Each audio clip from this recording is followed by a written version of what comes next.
ವಿಶ್ವ ಜನಸಂಖ್ಯೆ ದಿನಾಚರಣೆ ಸಾವಿತ್ರಿಬಾಯಿ ಫುಲೆ ಸಂಘದ ಅಧ್ಯಕ್ಷರಾದಂತಹ ಶಾಂತ ಕುಲಕರ್ಣಿ ಅವರಿಂದ ಮಾರ್ಗದರ್ಶನ. ಕಾರವಾರ ಜಿಲ್ಲೆಯ ಹಳಿಯಾಳ ತಾಲೂಕಿನಲ್ಲಿ ವಿಶ್ವ ಜನಸಂಖ್ಯೆ ದಿನಾಚರಣೆಯ ಅಂಗವಾಗಿ ಕಾರ್ಯಕ್ರಮ ಏರ್ಪಡಿಸಲಾಗಿತ್ತು. ಈ ಒಂದು ಕಾರ್ಯಕ್ರಮದಲ್ಲಿ ಕ್ಷೇತ್ರ ಆರೋಗ್ಯ ಶಿಕ್ಷಣಾಧಿಕಾರಿಗಳಾದಂತಹ ರೂಪಾ ತುರ್ಮುರಿ ಮಾತನಾಡಿ, ನಮ್ಮ ಭಾರತ ದೇಶ ಅತಿ ಹೆಚ್ಚು ಜನಸಂಖ್ಯೆ ಹೊಂದಿರುವ ರಾಷ್ಟ್ರಗಳಲ್ಲಿ ನಮ್ಮ ದೇಶ ಒಂದಾಗಿದೆ.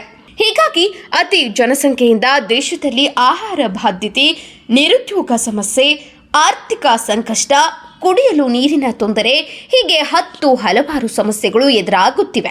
ಅದಕ್ಕಾಗಿ ಮುಂಬರುವ ದಿನಗಳಲ್ಲಿ ಮನೆಗೆ ಒಂದು ಮಗುವಿನ ಅವಶ್ಯಕತೆ ಬೀಳುತ್ತದೆ.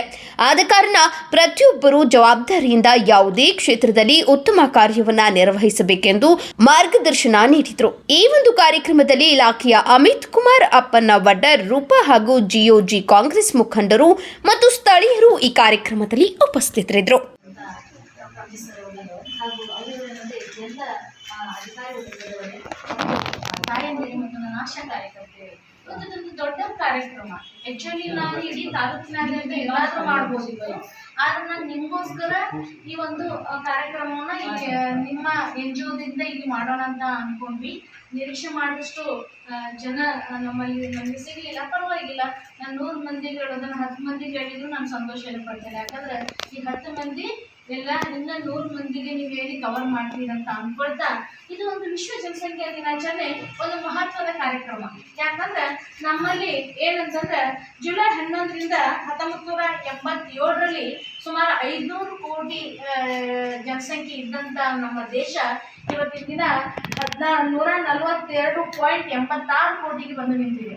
ಆ್ಯಕ್ಚುಲಿ ಇಡೀ ವಿಶ್ವದಲ್ಲಿ ಚೀನಾ ಪ್ರಥಮ ಸ್ಥಾನದಲ್ಲಿತ್ತು ಜನಸಂಖ್ಯೆಯಲ್ಲಿ, ಆದರೆ ಈಗ ನಮ್ಮ ಭಾರತ ದೇಶ ಚೀನಾವನ್ನ ಹಿಂದಿಕ್ಕಿ ಮುನ್ನಡೆಗೆ ಬಂದಿದೆ. ನೀವು ಟ್ಯೂಬೆಕ್ಟಮಿ ಅಂತ ಆಪರೇಷನ್ ಇದೆ, ಸಣ್ಣ ಕರೆಂಟಿನ ಆಪರೇಷನ್ ಮಾಡ್ತಾರೆ. ನೀವು ಅದನ್ನು ಮಾಡಿಸ್ಕೊಂಡ್ರೆ ನಿಮ್ಮ ಫ್ಯಾಮಿಲಿ ಕಂಪ್ಲೀಟ್ ಮಾಡ್ಕೋಬೋದು ಆರಾಮಾಗಿ. Small family, happy family. Family ಒಬ್ಬರು ದುಡಿದ್ರೆ ಎಲ್ಲರಿಗೂ ಹಂಚ್ಬೇಕು. 7 ಜನ ಇದ್ದರೆ ಎಲ್ಲರಿಗೂ ಸ್ವಲ್ಪ ಕೊಟ್ಟರೆ ಅವ್ರ ಆರೋಗ್ಯ ಪೂರ್ಣ ಸ್ಥಿತಿಯಲ್ಲಿ ಇರೋದಿಲ್ಲ. ಅವಾಗ ಕೊಡೋಷ್ಟು ಕೊಡೋಕ್ಕಾಗಲ್ಲ. ಇಬ್ಬರು ಮನೇಲಿ 2-3 ಜನ ಇದ್ದರೆ ಈ ಜನ ಆರಾಮಾಗಿ ಆರೋಗ್ಯವಾಗಿರ್ಬೋದು.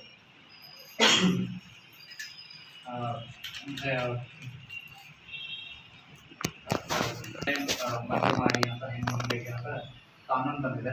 ಹುಡುಗರಿಗೆ 21 ವರ್ಷ. ಯಾಕಂದರೆ ಆವಾಗ ಅವರ ಗರ್ಭಧಾರಣೆಯೂ ಚೆನ್ನಾಗಿರುತ್ತೆ ಹೆಣ್ಮಕ್ಳಿಗೆ. ಆಮೇಲೆ 18 ವರ್ಷದ ಗರ್ಭಿಣಿ ಏನಿರ್ತಾರಲ್ಲ ಅವರು ಆರೋಗ್ಯ ಇರ್ತಾರೆ, ಅವ್ರ ಮಕ್ಕಳು ಆರೋಗ್ಯ ಇರ್ತಾರೆ.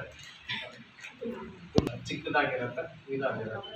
ಆಮೇಲೆ ಒಂದು ಮಗು ಆದಮೇಲೆ 2ಕ್ಕಿಂತ 3 ವರ್ಷ ಗ್ಯಾಪ್ ಕೊಡಬೇಕಂತ 2ನೇ ಮಗುಗೆ ನಾವು ಎಲ್ಲ ಕಡೆ ಪ್ರಚಾರ ಮಾಡ್ತೀವಿ.